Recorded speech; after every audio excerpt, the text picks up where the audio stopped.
군에 갔다 오신 분들은 다 알지만 군에서 제일 스트레스가 뭐냐면 점호라는 것입니다. 잠자기 전에 점호를 하는데 왜 잠자기 전에 점호를 하는가? 가만히 생각해 보니 꼭 전쟁은 밤에 일어납니다.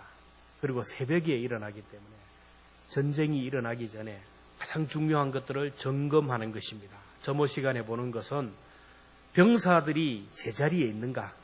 그래서 딱 서서 인원 파악을 합니다. 한 명이라도 없으면 안 되는 거예요. 병사들이 제 위치에 있는가? 또 하나는 적과 싸울 무기들, 총들이 그대로 그 자리에 있고 잘 수리가 되고 잘 정리정돈이 되어 있는가? 그리고 군인들이 신어야 할 신발, 옷, 그리고 군장들, 그 모든 것들이 제 자리에, 정 위치에 되어 있는가를 점검하는 것입니다. 그래서 점호 시간이 되면 얼마나 준비를 많이 하는지 몰라. 군화를 반질반질하게 닫고 그 다음에 손도 발도 손톱도 발톱도 아주 정갈하게 하고 그 다음에 이불도 모포 담요도 아주 칼같이 해가지고 정리를 합니다. 그런데 이제 그 점호 시간에 딱 일찍 사관이 와서 봤을 때 제대로 병사가 한 명이 없든지 아니면은 총기가 수리가 불량하든지 아니면은 신발이 좀 더럽든지 옷이 좀 더럽혀졌든지 단추가 떨어졌든지 머리가 길고 손톱에 때가 있든지 그러면 지적사항이 들어가면 완전히 이제 일찍사관은 발길로 군화들 차버리고 관물대에 올라가서 막 정리된 것들을 다 뒤집어 버리면서 그냥 완전군장 집합하라 그래요. 밤새도록 잠도 못 자고 얼차례를 받습니다. 군대에서 제일 중요한 것이 바로 정리정돈입니다. 군인들은 있어야 할 자리에 있어야 되고 근무자도 있어야 할 자리에 있어야 되고 총도 제자리에 있어야 되고 신발도 모든 것들이 원위치에 정리정돈이 잘 될 때 일찍사관은 군대 말로 양호, 이 세상에서는 잘 아는데 양호, 보기 좋다라는 뜻입니다. 이렇게 정리정돈이 안 되고 정신이 흐트러지고 군기가 흐트러지면 문제가 생기기 때문에 그래서 가끔씩 군대는 군기를 잡아가는 거예요. 군기를 잡습니다. 마찬가지로 하나님께서도 우리의 삶을 이렇게 지켜보시다가 삶이 무질서하고 혼돈하고 있어야 할 자리를 잊지 않고 이탈하게 되면 하나님께서는 군기를 잡으시고 흩어버리신다라는 거예요. 그래서 우리 몸이 제자리를 찾아가게 하시고 영적인 질서를 잡아가게 하시고 그래서 우리에게는 고난이라는 것이 있고 고통이 있고 아픔이 있습니다. 코로나와 또 이상 기온 등 여러 가지 재난들은 하나님이 우리에게 주시는 전령사이고 하나님이 우리 인간에게 보낸 리셋 사인이라는 거예요. 컴퓨터를 해보신 분들은 알지만 리셋이라는 게 있어요. 리셋은 이 컴퓨터를 사용하다가 작동이 잘 안 되거나 오작동이 되거나 이렇게 하면은 리셋 버튼을 눌러버립니다. 그러면 그 시스템이 다시 초기 상태로 돌아오는 거예요. 혼돈과 무질서가 가득한 이 세상을 보시고 하나님이 가끔씩은 리셋 버튼을 누르셨다라는 것을 알 수가 있습니다. 지금은 코로나를 통하여 여러 가지 재난을 통하여 하나님이 리셋하면서 하나님이 보기 좋은 원상태로 돌아가기를 원하시는 거예요. 하나님이 천지 만물을 창조하시고 하나님 보시기에 좋았더라 이렇게 합니다. 창세기 1장 10절, 12절, 18절, 21절, 25절에 보면 하나님이 보시기에 좋았더라. 근데 마지막 사람을 만드시고 사람에게 사명을 주신 후에는 31절에 보면 하나님이 지으신 이 모든 것을 보시니 보시기에 심히 좋았더라. 심히라는 말이 들어가 있어요. 천지 만물을 지배하고 다스리는 사람을 만드시고 나서는 하나님 보시기에 심히 좋았다라고 했어요. 근데 하나님이 보시기에 좋았던 세상, 하나님이 보시기에 심히 좋았던 인간들이 변질되니까 하나님이 한탄하셨어요. 창세기 6장 5절 이하에 보면 여호와께서 사람의 죄악이 세상에 가득함과 그의 마음으로 생각하는 모든 계획이 항상 악할 뿐임을 보시고 땅 위에 사람 지으셨음을 한탄하사 마음에 근심하셨다. 그래서 물로 리셋하셨어요. 이게 노아 홍수입니다. 뿐만 아니라 피조물이 탄식한다라는 거예요. 로마서 8장 22절에 보면 피조물이 다 이제까지 함께 탄식하며 함께 고통을 겪는 것을 우리가 안다. 이 시대를 보면 하나님이 지은 피조물들이 탄식하는 거예요. 기상이온, 고온, 그리고 폭우, 폭염, 아주 겨울에 되면 아주 또 추워지는 거, 혹한 여러 가지 재난들은 지금 피조물들이 죽겠다고 탄식하는 거예요. 사람도 이렇게 되니까 탄식하게 되고 하나님도 탄식하는 거예요. 지금 하나님이 코로나를 통하여 리셋 사인을 보내고 있는 거예요.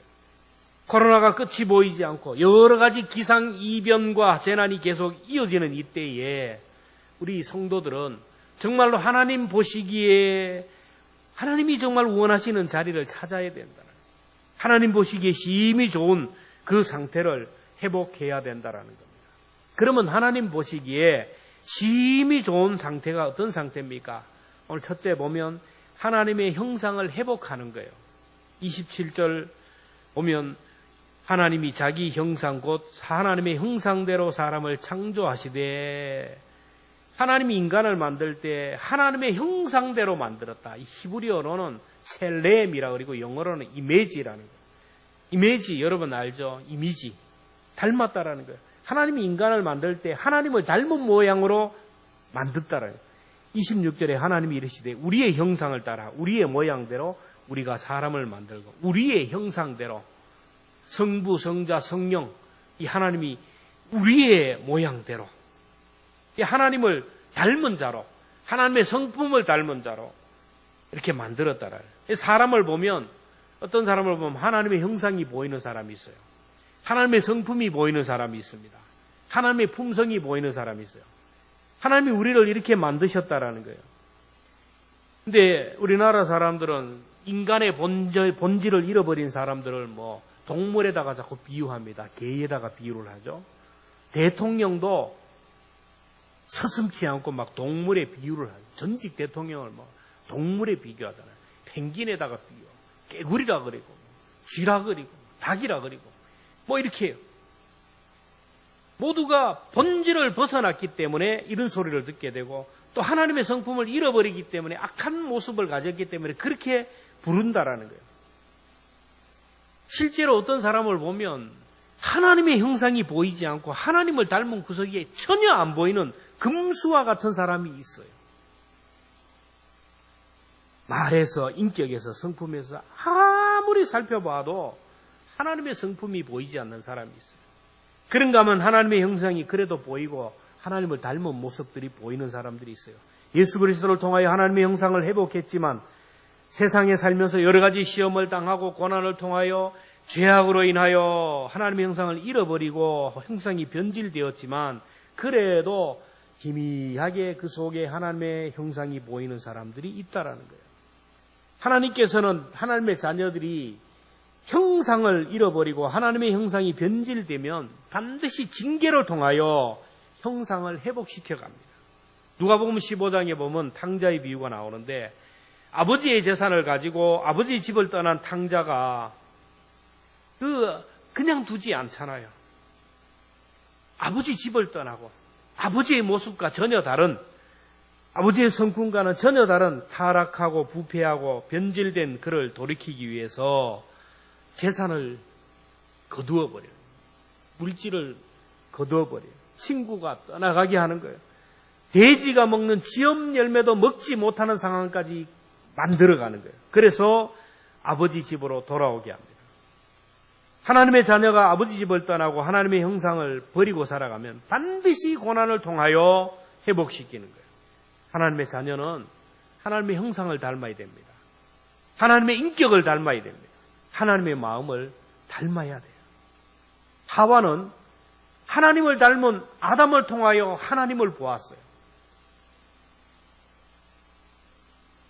하와는 아담을 통하여, 아담은 하와를 통하여 하나님을 보았다라는 거예요. 저는 하나님을 닮은 여러분들을 통하여 하나님을 보기를 원하는 거예요. 여러분들도 우리 같은 성도들을 보면서 하나님을 닮은 그 성도를 보면서 하나님을 볼 수 있기를 축원합니다. DNA는 감출 수가 없어요.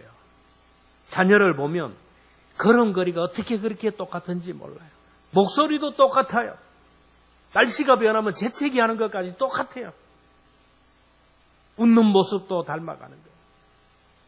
그러므로 여러분의 모습 속에서 하나님이 보여야 돼요. 그리스도의 향기가 드러나야 됩니다.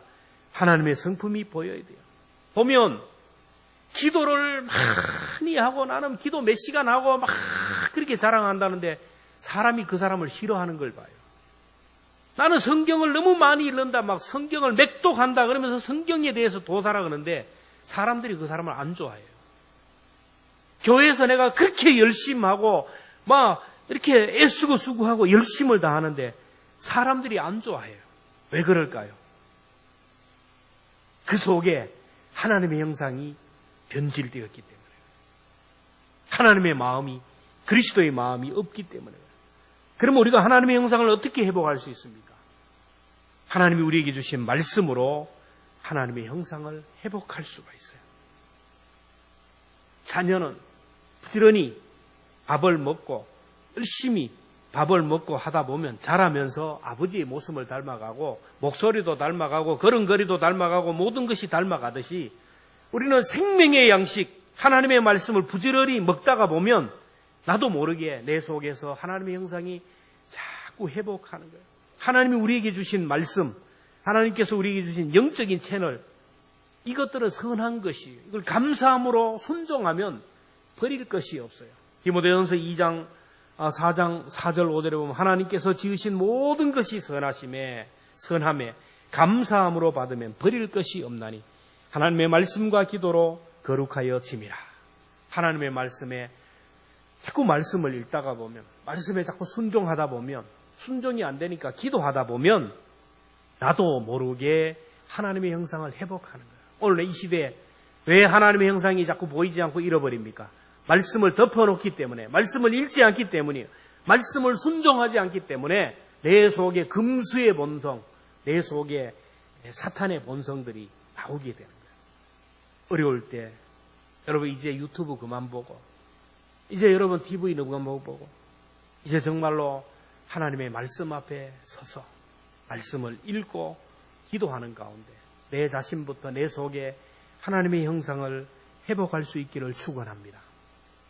하나님 보시기에 좋은 삶은 두 번째로 인간관계를 회복하는 거예요.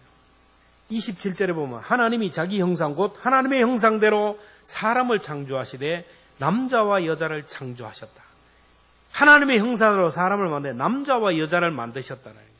창세기 1장은 천지 창조에 대한 대략적인 것을 얘기하고 2장에 가서는 아주 구체적인 모습으로 세부적으로 기록하는데 창세기 2장 7절에 보면 여호와 하나님이 땅에 흙으로 사람을 지으시고 그 생기를 코에 불어넣으시니 사람이 생명이 되었다. 최초의 인간 아담을 만들 때 흙으로 비우고 그 안에 코에다 생기를 넣어서 생명을 가진 존재로 만들었어요. 그리고 아담 혼자 사는 것이 좋지 않아서 돕는 배필을 만들었어요. 2장 18절에 보면 여호와 하나님이 이르시되 사람이 혼자 사는 것이 좋지 아니하니 내가 그를 위하여 돕는 배필을 지으리라. 아담을 돕는 배필로 하와를 만들었다라는 거예요. 그래서 이 돕는 배필 아담을 돕는 배필 하와를 만들어서 아담에게 데려가니까 아담이 그걸 보면서 감탄하면서 하는 말이에요. 창세기 2장 27절 이는 내 뼈 중에 뼈리요 살 중에 살이라. 뼈 중에 뼈, 살 중에 살이라는 내 몸이고 내 생명이라는 거예요. 아담은 하와의 몸 전체 생명과 같은 존재요. 그래서 결국 아담은 하와 생명, 몸을 돕는 배필로 만들어요. 하와도 마찬가지입니다. 아담 생명을 돕는, 서로 도와주는 존재로 만드는 거예요. 근데 아담과 하와가 범죄한 후에 돕는 배필이 아니라 짐을 주는 배필이가 돼요. 당신 때문에, 너 때문에 그렇게 되었다고 불평을 합니다. 결국 부부관계가 깨지고 인간관계가 깨어지기 시작하니까 결국 어떤 문제가 생깁니까? 형이 동생 아벨을 돌로 쳐 죽이는 그런 비참한 상태까지 가요. 오늘 이 세상의 문제는 다 관계가 깨어져서 생기는 문제입니다. 우리 남북이 지금 나누어져서 총뿌리를 겨루고 싸우고 있어요.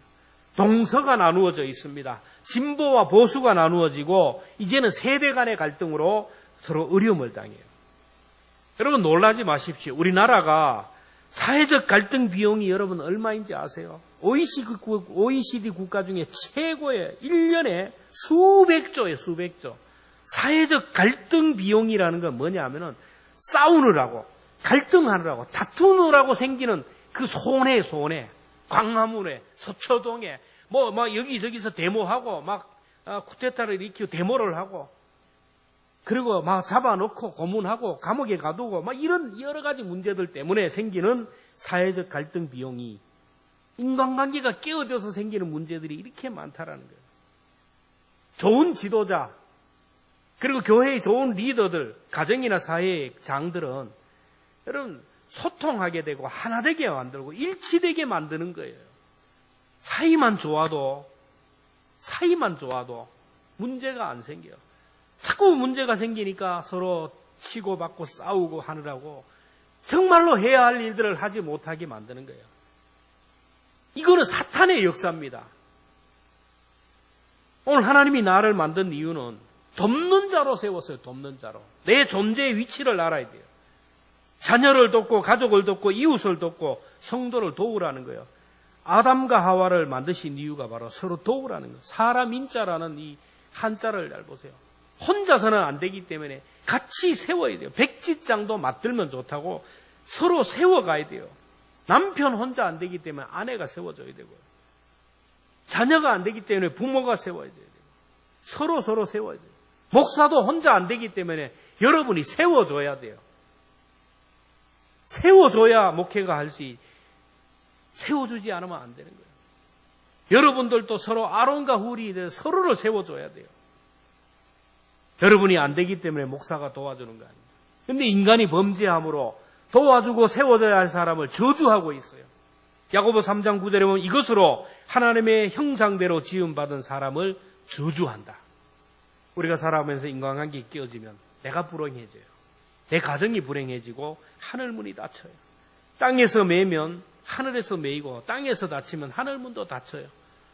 이 세상을 보면 전쟁이 끊어지지가 않아요.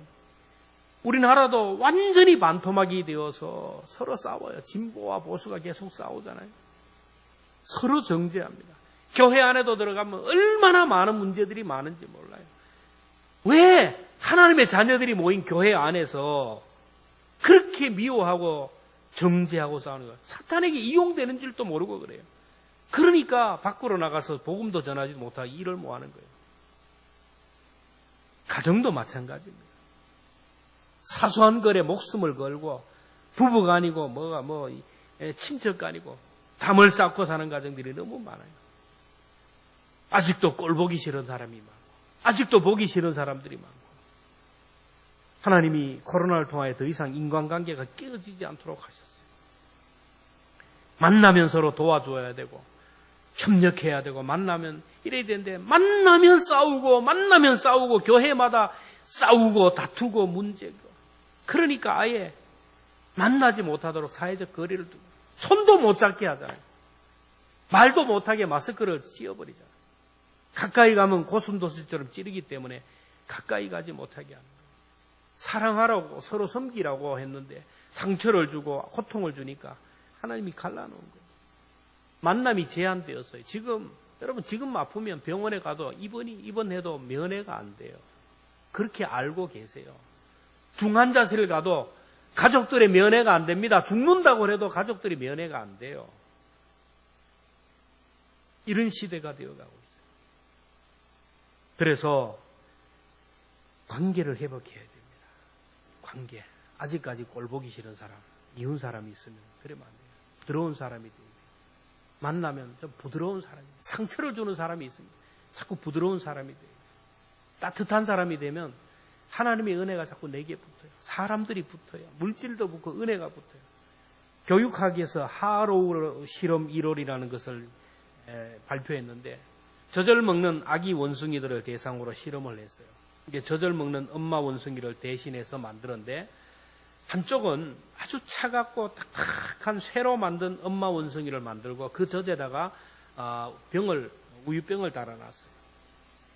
그리고 또 한쪽에는 아주 부드러운 천으로 폭신폭신한 천으로 엄마 원숭이를 다 만들어서 그 가슴에다가 또 젖병을 달아놨어요. 처음에는 양쪽으로 쇠로 만든 원숭이 또 헝겊으로 만든 원숭이에 가가지고 젖을 먹었어요.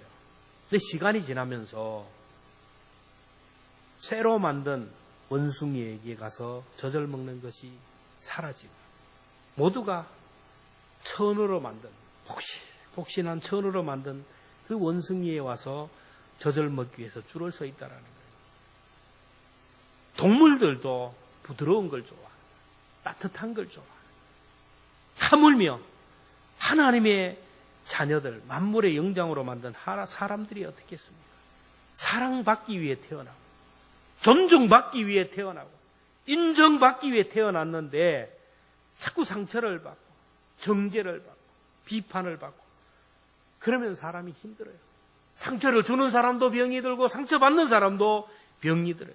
더 이상 상처받고 더 이상 고통당하는 것을 하나님이 보지 않기 위해서 그냥 거리를 마스크를 씌워버리는 거예요.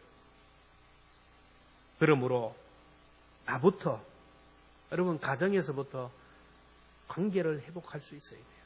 쓸데없는 자존심 부리지 말고 부부간의 관계도 회복하고 친척들과의 관계도 회복하고 내 주변에 있는 사람들과 관계를 회복해야 돼요.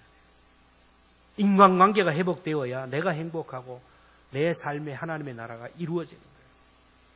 마지막으로 하나님 보시기에 좋은 삶은 자연을 회복하는 것입니다. 오늘 28절 우리 같이 함께 말씀을 읽겠습니다. 시작. 하나님이 그들에게 복을 주시며 하나님이 그들에게 이르시되 생육하고 번성하여 땅에 충만하라. 땅을 정복하라. 바다의 물고기와 하늘의 새와 땅에 움직이는 모든 생물을 다스리라 하십니다. 인간들에게 하나님이 주신 모든 것들을 위임해 주셨어요. 생육하고 번성하고 땅에 충만하라. 땅을 정복하라. 이 모든 것들을 다스리라고 하셨어요. 그런데 인간은 하나님이 주신 자연을 대신해서 잘 관리하고 다스리고, 이 원어로 보면 정복하고 이게 아니고 그냥 잘 섬기고 관리하라는 거예요. 하나님의 것을 관리하고 청지기의 사명을 감당하라. 근데 인간들은 이걸 잘못 해석해서 정복하라 그러니까 착취하고 파괴하고 억압했어요. 결국 자연을 착취하고 파괴하니까 문제가 생기는 거예요. 우리 삶의 터전이 흔들리게 되고 우리 인간의 행복권이 흔들리게 돼요. 자연을 잘 관리하고 보호하고 다스리면 자연은 우리에게 좋은 삶의 터전, 생명을 주고 풍성한 삶의 에너지를 공급해 줍니다. 그러나 자연을 자꾸 착취하고 파괴하면 결국 이 자연은 우리 인간의 생존권을 위협하게 돼요. 이 코로나는 다가올 지구의 대재앙을 알리는 하나님이 보낸 전령사라고 얘기하는 거예요. 많은 전문가들이 그래요. 코로나 치료제만 개발되면, 코로나 백신만 접종하면 모든 것이 끝날 줄 알지만 많은 과학자들은 앞으로 코로나를 이어서 제2, 제3 변이 바이러스가 계속 창궐할 것이라고 얘기합니다. 2050 거주 불능지구라는 책이 있어요. 요즘 많은 사람들에게 관심이 되고 읽혀지는 책인데 2050, 2050년이면 이 지구에는 사람이 거주가 불가능한 곳이 될 것이다.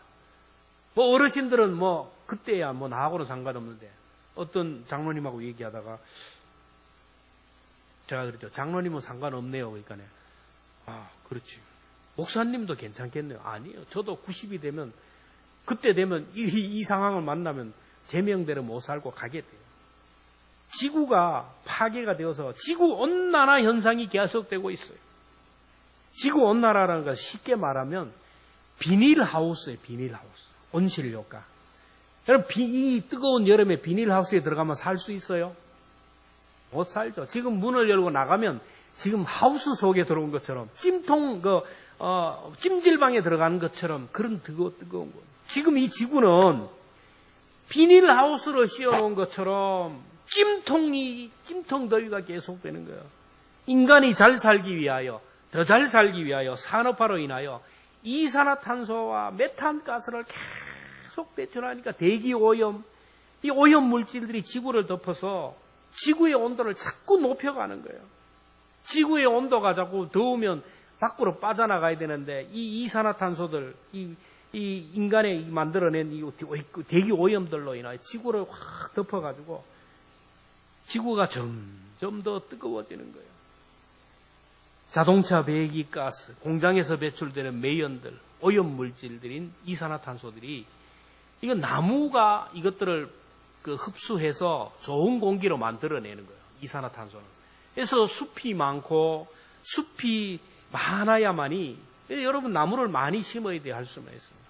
그러면 이 이산화탄소를 숲이 다 받아들여서 좋은 공기로 만드는데 지금 산림이 다 훼손되었어요. 아파트가 들어서고 공장이 들어서고 그래서 살기는 좋고 편한데 자동차에서 계속 배기가스가 나오고 그래서 이제 앞으로 이제 이 전기 자동차로 이제 만든다 그러잖아요. 에너지 혁명이 일어날 것인데. 그러니까 가정마다 지금 더우니까 에어컨을 틀어져 키고 그리고 계속 전기를 아끼지 않고 물도 막 쓰고 이러니까 문제가 생기는 거예요. 중국에서 공장이 얼마나 돌아갑니까? 미세먼지들이 날아와서 황사가 되고 전 세계적으로 문제가 되는 거예요. 지구가 점점 뜨거워지고 있어요. 점점 달아지고. 이렇게 되면 뭔 현상이 일어납니까? 빙하가 녹아돼요. 빙하가 얼마나 많아요. 그 빙하가 녹게 되면 해수면이 점점 더 높아지는 거예요. 살땅이 점점 더 사라지게 되고 중요한 것은 그 빙하 속에 묻혀있던 동식물들의 사체들이 밖으로 드러나오면서 그것들이 부패되면서 여러 가지 바이러스들이 동물과 인간들에게 생명을 위협하게 된다. 앞으로 지구의 온도가 2도만 올라가면 빙산이 붕괴되고 4억 명 이상의 사람들이 물 부족을 일으키고 해마다 폭염으로 적도지방에는 사람이 살지 못하는 곳이 될 것이라는 거예요. 2도만 올라가도. 여러분 옛날과 지금 비교해가지고 여름이 옛날에 더 뜨거웠습니까? 지금 더 뜨겁습니까? 지금 더 뜨거워요. 옛날보다 이 온도가 올라갔어요. 앞으로 2도만 더 올라가면 지구에 살지 못하는 지역들이 생기게 될 것이라는 거예요. 수천 명의 목숨을 잃게 되는 거예요. 2도만 더 올라가도. 4도만 더 올라가면 전 세계가 식량난으로 고통을 당하게 되고 그래서 분쟁과 전쟁으로 인해 사람이 죽어가고 지구에 종말이 올 것이라는 거예요. 지구가 점점 더 뜨거워지고 연일 계속 폭염이 되고 있는데 이제까지 볼 수 없었던 그런 때를 만납니다. 옛날에 비해서 더 더워지고 옛날에 비해서 더 추워지고 홍수도 많이 나고 산불도 많이 나고 온갖 재앙들이 들끓는 거예요. 이 지구온난화현으로 기상이변으로 생기는 거예요. 그러면 저 아마존의 열대 지역에 있던 이 모기들이 이제 자기가 살 수 있는 공기들이 많아지니까 뜨거워지니까 전 세계로 흩어지게 되면 이 모기들이 온갖 바이러스들을 통하여 전 세계에 전파하는 거예요. 그리고 날씨가 뜨거워지면 우리 속에 있는 인간 속에 있는 박테리아균들이 이게 지금은 우리에게 해가 되지 않고 건강을 지켜주지만 기상 이변이 일어나면 내 속에 있는 박테리아가 질병의 바이러스로 변이 되는 거예요. 이게 암이 문제가 아니라는 거예요. 한 번도 생각하지도 못하고 상상하지도 못했던 질병으로 사람들이 죽어가는 시대가 될 거예요. 제2, 제3의 변이 바이러스가 생겨서 사람의 목숨을 위협하게 되는 거예요. 앞으로 지구는 폭염, 빈곤, 산불, 질병, 온갖 기상 재앙이 일어날 것이라는 거예요. 우리의 생존권을 위협하는 모든 바이러스와 재앙을 막기 위해서는 자연을 보호하는 방법밖에 없습니다. 지구는 점점 더 멸망을 향하여 달려가고 있는데 지금이라도 이걸 브레이크를 걸어야 되는데 많은 사람들이 여기에 관심이 없어요. 그러다가 이제 우리가 지구를 보호하고 환경을 보호해야 될다 하고 마음을 먹지만 이미 가속도가 붙어서 멸망을 향하여 달려가는 이 지구를 붙들 수가 없는 때가 온다는 거예요. 그래서 유엔 기후변화협약이 이제 설치되어서 전 세계가 공동으로 지구온난화를 대비하고 있습니다. 사람들은 관심이 없어요. 에어컨 켜면 되지 뭐. 더우면 집에 들어가서 에어컨 켜면 되지 뭐. 자동차 에어컨 틀면 되지 뭐. 이래서는 안 된다라는 거예요. 오늘 나부터 자연을 보호해야 돼요. 이산화탄소를 줄이는 일을 해야 됩니다. 할 수만 있으면 어디에다가 나무 한 그루라도 더 심고, 일회용 컵 사용하는 것도 금하고, 플라스틱 컵 이런 것들 사용하지 말고 개인적으로 머그컵을 들고 다니면서 텀블러를 사용해요. 자동차를 가급적 사용하지 말고 걸어 다니든지 대중교통을 이용하든지 장바구니를 들고 다니고 물도 아껴 쓰고, 양치질 할 때도 물을 틀어놓고 하지 말고 받아서 양치질도 하고, 설거지 할 때도 물을 받아서 하고, 지극히 작은 것부터 해야 돼요. 전기 에너지도 아껴야 돼요. 우리 교회도 마찬가지예요. 어디 가든지 간에 좀 아껴야 돼요. 전기를 생산하기 위하여 화력발전소에서 뿜어내는 이산화탄소인데 이게 지구온난화의 주범이에요. 에너지를 아끼면 이산화탄소를 줄이게 되고, 할 수만 있으면 내가 자연을 보호하기 위하여 이 땅을 푸르게 해야 돼요. 자연을 내가 보호하면 그 자연이 우리에게 삶의 터전을 제공합니다. 자연을 파괴하면 그 자연이 우리에게 재앙을 남겨줘요. 그래서 우리는 이 어려운 때 한번 생각해 봐야 돼요. 많은 과학자들이 코로나는 끝나지 않는다, 그냥 하는 소리가 아니라는 거예요. 과학적인 데이터와 증거를 가지고 하는 얘기예요. 이 재앙을 끝내기 위해서는 우리 모두가 하나님 앞에 서서 하나님을 정말로 사랑하고 하나님과 관계를 회복해서 하나님을 사랑하고, 또 하나님이 사랑하라고 주신 사람을 귀하게 여기고 사랑하고, 또 내가 밟고 있는 이 지구를, 이 땅을 내가 잘 관리할 때, 하나님이 이래 보실 때 하나님 보시기에 심히 좋았더라, 이렇게 되면 모든 재앙을 걷어가시고 맑은 날을 주신다. 저와 여러분들이 이 계절에, 이 어려운 때 정말로 회복해야 할 것이 무엇인지를 가슴에 새기면서 작지만 오늘부터 실천함으로 인하여 하나님의 은혜를 담아내는 축복된 믿음의 성도들, 믿음의 교회가 되기를 주의 이름으로 축복합니다. 기도하겠습니다. 하나님, 코로나가 끝이 보이지 않는 이런 시대절에 살아갑니다. 계속되는 폭염과 이상기온으로 전 세계는 산불로 인하여 수많은 살림들이 훼손되고 삶의 터전들을 잃어갑니다. 하나님, 살기 좋은 이 땅이 사막화가 되고 사람이 살지 못하는 죽음의 땅으로 날마다 변화되고 있습니다. 하나님, 이런 때에 우리 모두가 한 사람 한 사람이 하나님의 말씀 앞에 서게 하여 주시고, 하나님과의 관계를 바로 회복하고 하나님을 정말로 신뢰하며 하나님을 경외하는 믿음의 성도들이 되게 하시고, 또 아버지, 가장 사랑하고 귀하게 여길 하나님처럼 섬겨야 할 우리 하나님의 사람들을 귀하게 여기고 사랑하고 섬기고 관계를 회복하게 하시고, 또 우리가 발 딛고 있는 이 땅, 우리만 살고 끝나는 것이 아니라 우리 다음 세대에 물려줘야 할 땅입니다. 우리가 자연을 잘 보호하고 관리할 수 있는 이 지혜도 허락하여 주셔서 하나님이 이 땅을 볼 때 하나님 보시기에 심히 좋았다라는 하나님의 칭찬받는 우리 모두가 되게 하여 주옵소서. 코로나가 계속되고 있습니다. 폭염이 계속되고 있습니다.